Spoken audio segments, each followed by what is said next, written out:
What's up, you guys? It's your boy, Blair Thompson with True Hollywood Tea. I'm super excited because we have a special guest, Dr. Imani Walker. You may recognize her from Married to Med LA. She's a psychiatrist. And Dr. Imani, how are you doing? I'm good. I'm good. How are you doing this morning? I'm doing well. Okay, so we do have to talk about Married to Medicine, but I kind of wanted to relate the last episode with what's going on right now. Mhm. In the last episode, we saw you talking to your son and bringing him to the museum, the Black History Museum in LA. And you were kind of educating the viewers of how it's like to be a Black man in America, a Black person in America. Mhm. Um, Going on right now with George Floyd, how have you been educating him and just talking him through everything? Well, I think luckily because my son is 13, he's able to, I guess, understand more about what's going on. And he's actually able to find, different programs and news. And he really likes Trevor Noah a lot. So he will, he will, he'll like come to me and talk to me about certain things. And I don't think it's not that anything that I'm saying to him now is new information, but I think he's more so able to grasp better of like, okay, this is what Black people really have to deal with in this country. So he's still like aware, but not completely aware of how bad things can get or how scary things have gotten. Just pretty much I would say for I guess like ever since slavery ended, Yeah. like things have been, I mean, being enslaved was bad enough, but then when you have to deal with, law enforcement, who, some like law enforcement came directly out of the people that were hired to actually come and like retrieve runaway slaves. So just dropping little like gems to him like that, I think he's better able to understand like the system cannot be changed because the system is basically devoted to keeping Black folks down. Yeah. And I know that you, as a psychiatrist, you work with people with mental issues, homelessness, schizophrenia, chronic depression.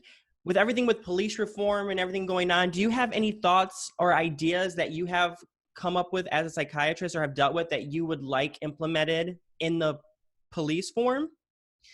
Yeah, I mean, I think, not that it's an excuse, but one of the things that I saw recently was I saw a Black police chief, I believe, and he was talking about how, yes, we do need reform. And he wasn't disagreeing with that, but he said, because so many programs get cut around the country for various things, mental health, animal control, just like little things that we don't necessarily think about, those jobs have now fallen to police. So like the police is kind of like the cleanup crew.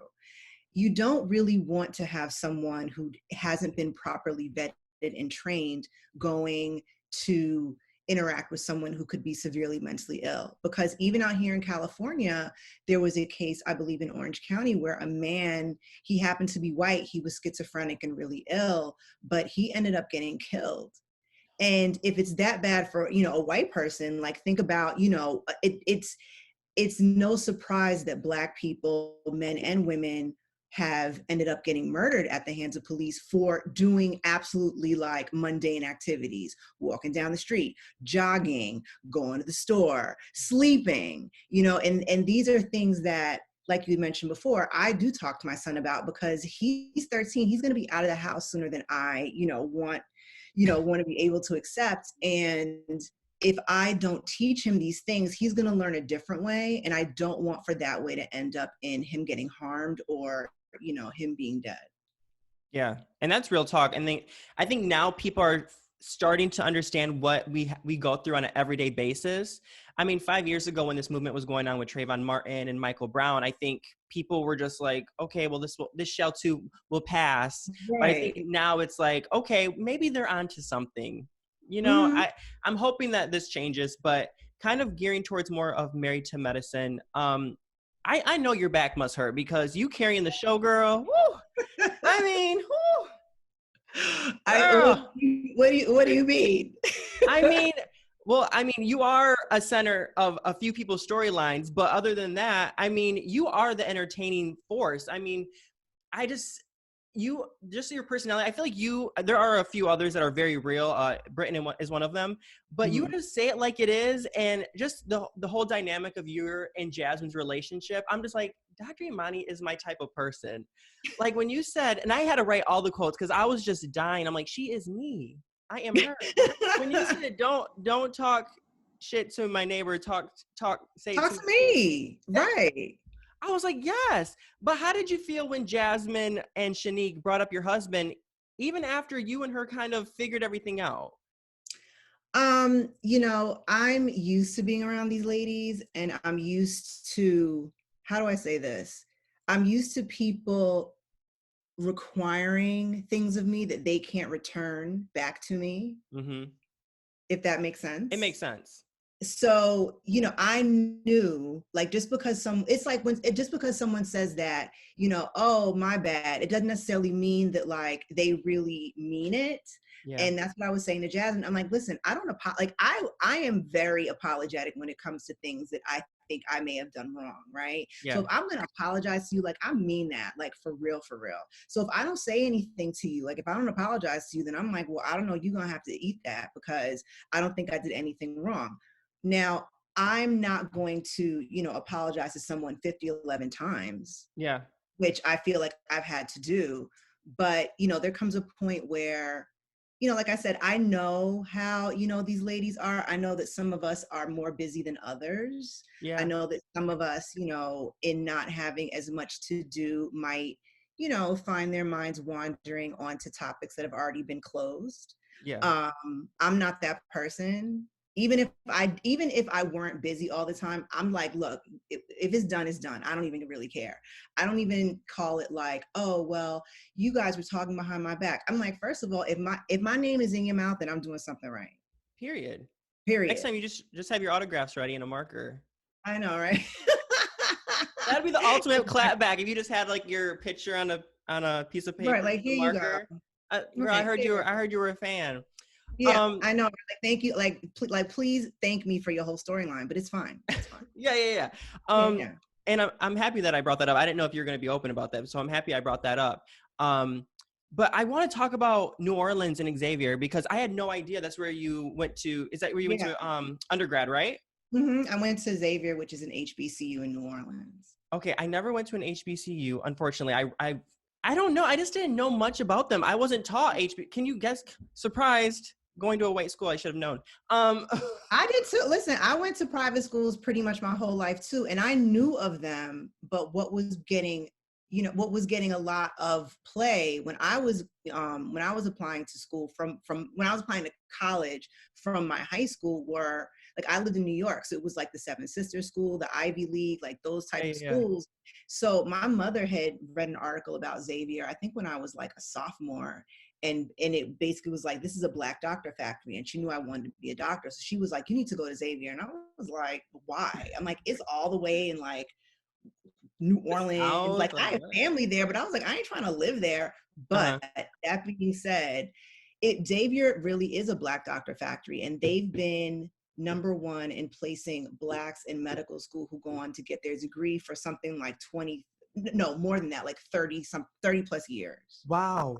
Yeah, like it's like there are other disciplines, like other majors you can obviously Of major course. in, but for first and foremost, like Xavier is like very pre-med science oriented. So that's why I went to Xavier. And I just have to say, New Orleans is one of my favorite places. I Mhm. had so much, girl, I am craving shrimp and grits every single day. Yeah, it's not hard to make those shrimp and grits. It's not, but the way they But make you're it like, down I there want is to something be different. there. Yeah, yeah, yeah.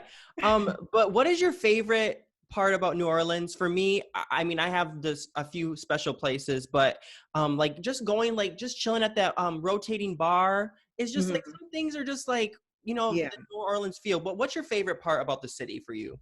I have a lot of favorite parts about New Orleans. I did my undergrad and my graduate work there. So I lived there for 5 years. And my stepdad is from New Orleans, and so he has like a lot of family in Louisiana and in New Orleans. But I think, one of the things, there are so many things, because when I was a kid, I remember going to Mardi Gras when I was like 13, and I was like, this is crazy, like with my aunt and my cousins.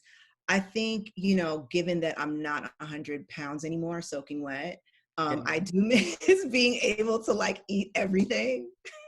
Yes. Like I'm gonna eat beignets for breakfast, and then I'm gonna eat like ramen for lunch, and then I'll probably eat like pancakes for Yes. dinner. Like, yeah, like those days are completely over. But the food, like there's certain spots I love going to. A lot of people are very, you know, you go to New Orleans to eat like Creole cuisine, but there are a lot of other restaurants down there that are, you know, Vietnamese or Middle Eastern or Senegalese. Like those are what like some of my favorite restaurants like ever. I just think for whatever reason, like being able to cook in New Orleans is like, it just, you know, it's just in everyone's blood. Because real talk, I went to the French Quarter, I want to say this might have been like 7 or 8 years ago, and there was this white dude there, and Uh-huh. he like, I don't eat other people, like I only eat like my grandmother's cooking with certain things like jambalaya, red beans and rice, gumbo. Yes.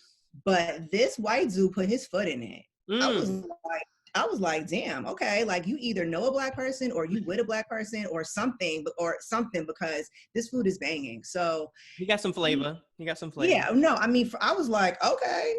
So I love the food, but I love going to like the Riverwalk. I love going to like Audubon Park, Uptown. Like I mean, New Orleans is just, it's dope. Like it's a really fun time.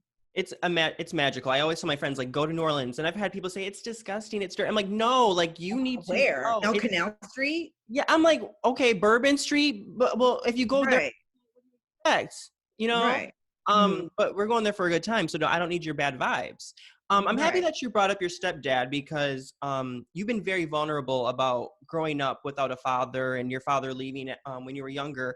How has that kind of affected you and your relationship with your husband, especially with what's going on this season with him leaving and especially for him creating a business? How has that kind of affected you? Um, well, at first I didn't think it was going to affect me very much at all, because when he was here, you know, in LA living all the time, like we actually were able to see each other and do stuff and like get out and kick it and just spend quality time with each other. But as he started to kind of, you know, get into business mode for the majority of last year, he just was kind of like, you know, had blinders on, which I was fine with, Mhm. because when I had to go to medical school, like I was like, okay, this is hard. And I can't concentrate on anything. So like I broke up with my boyfriend. Like I was just like, unless you are a book or a fact, I cannot fuck with you. Like that's just really how it's gonna go down. So Yes. I told him, I was like, yo, like I know you, like, you know, you're in your zone, like go and handle that. But I think, you know, the problems became when he became so focused on work. And Mhm. I'm used to that too, right? As a doctor, that it's it's starting to feel like I'm not getting as much out of this relationship as what I put in it. Mm. And so, you know, again, I've been understanding about that. I know that, you know, for 4 years, really 4+ years, medical school and residency, I was just like, Booked. right, like there were like legit, there were songs that came on the radio like when I was in med school or right after my son was born. And I remember I was like, who the hell is Akon? Like, who is this? Like, who's the dream? Like, I had never heard of these people Because because you were I was locked up so, yourself. Akon was singing about being locked up, and you were locked up in the books in the right. library. I was like, who is that? So, you know, so I understand that, but you know, there has to be some kind of a middle ground. Like, if this is something that, you know, we both want to continue, we're gonna have to, you know, implement some things so that we do get to spend time with each other and do get to love on each other. So yeah. Okay. Well, I know I'm not going to ask about your relationship because I know it has to unfold on Bravo. I'm not going to waste that time. But I know you, and I know that you would not be dealing with certain things, Imani. So, um, I kind of want to talk about kind of your dynamic with the group again, just a little bit about because I met you with Shanique. So, Yeah. first meeting you guys, I'm thinking, you know, like, oh, they must be tight because they're booked for this event together, you know, but I don't really know. I just want to know that you're really cool, Dr. Heavenly, too, which I love. She's my favorite from the Atlanta Yeah. Married to Medicine cast. Who would you trade from the LA to the Atlanta? If you could trade any cast member for another one in Atlanta, who would it be and why? Honestly, I think I probably would trade Contessa Okay, because you guys go back for. too. I'm sorry. You guys go back. You guys Yeah, know each other yeah, for years. we went to Xavier. Like we had a class together at Xavier actually. But yeah, I knew Contessa back then. I would say just because I mean Contessa like is my friend, I would probably trade her for Jazmin just because I know like I just have a better rapport with her. And if something, comes up, we're either gonna pretty much agree on it, or if we have an issue, like we're gonna talk it out. But Yeah. I just like I wouldn't have to go through the whole like rigmarole of like, okay, like now that I'm fully, have prostrated myself in front of you, like, can I now please be bestowed with, your friendship? I'm just like, you know what? I don't like, I'm grown. Like, I don't have Yeah. time for this shit. So like, Yeah. if we gonna kick it, let's kick it. Yeah. And Contessa is so much fun. Her on the other show too.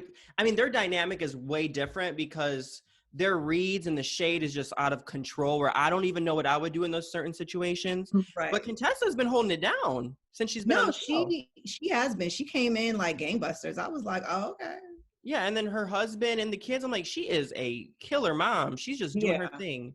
Yeah. I know that you and Britton go back to. How did you feel when she said in the last episode that your marriage was doomed? How did that make you feel? Um, I mean, I mean, I'm not going to say I was hurt by it because that's her opinion, but also, if you take the facts of like what has been presented, like, yeah, it's not looking that great.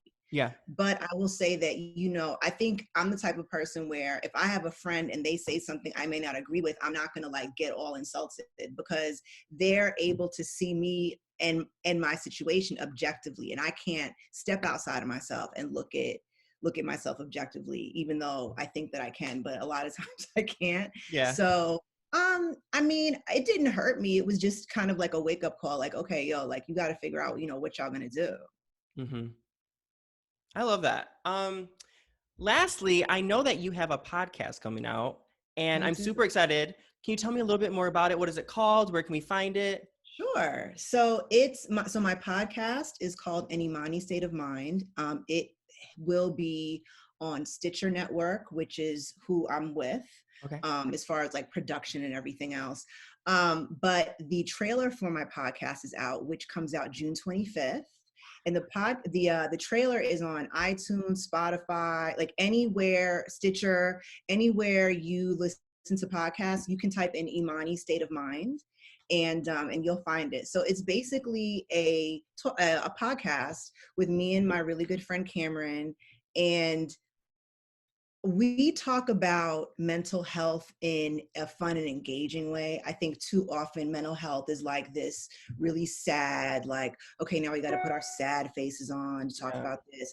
But I mean, in all honesty, like I have a really like weird sense of humor, and a lot of psychiatrists that I know have weird senses of humor, and nurses too, because we see things that you wouldn't even like, if I just said it to you out of context, you'd be like, what are you talking about? Like, yes, my patient tried to have sex with the fire extinguisher, and I told him that that extinguisher did not have consent, so he needs to stop pushing up on that extinguisher. Like, you know what I'm saying? Like, there are things that, yes, like their diagnosis can, on first glance, look really serious and sad, and it is serious treating these people, but I mean, It's real.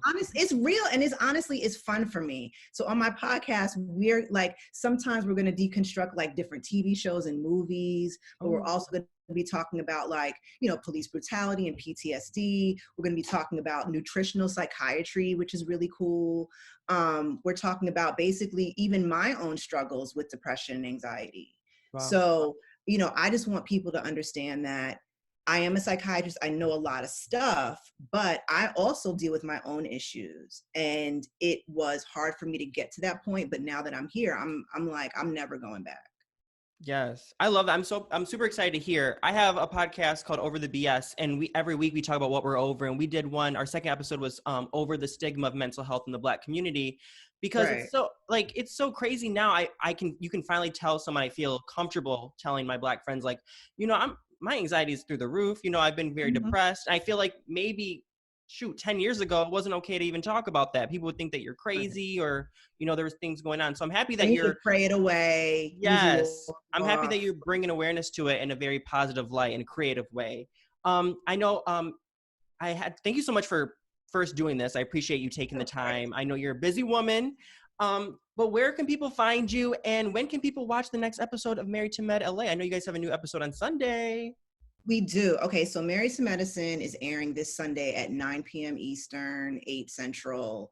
Or if you're here in LA, it comes on at 6 o'clock. Yay! Hey. 6 p.m. in the evening.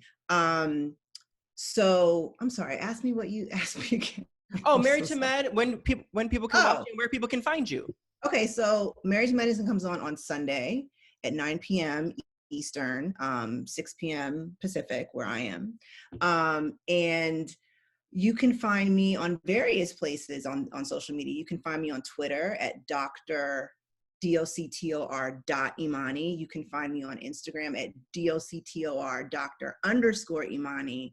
And people can also go to my website, which is DrImani.com. Awesome. Well, Dr. Imani, I appreciate you taking the time. I know you're a busy woman.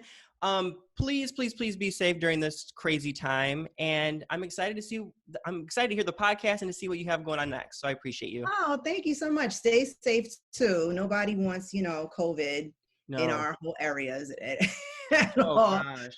But yeah. Crazy too, because it's like, Corona was here and then it's like, it just felt like it just went away with all the protests going on. I'm like, something doesn't seem right to me. Yeah. I mean, luckily, a lot of people are wearing masks and they're trying their best for social distancing. But yeah, I mean, I think it's also important just to say that just because you're not outside, or maybe you don't have the capability to go and physically march and physically walk and be present, there are so many other ways that people can, show their support, whether that's through donations, whether that's donating. Like, there are even websites where you can just not even donate money, but if you watch like a Black Lives Matter YouTube video, you're helping them to actually like get money from YouTube that way. So it could be anything. You could make signs, you could make masks, you could, make sure that people have enough water. Like, there's so many different ways. So yes, I just want everybody to stay safe and use their voices, use their outside voices when they're outside protesting, and just let everybody know, like, Black people, we did not make this up, and we're not going to be able to just like get over it. Yes. Yeah. It's a fight. It's a fight. And if you want to be a part of it, then come over. But if not, you need to go away. Yeah, you can go. You can go back home. You can go back home. Well, Dr. Imani, thank you so much. Please have a great day. I appreciate you. Yes, you too. Thank you so much.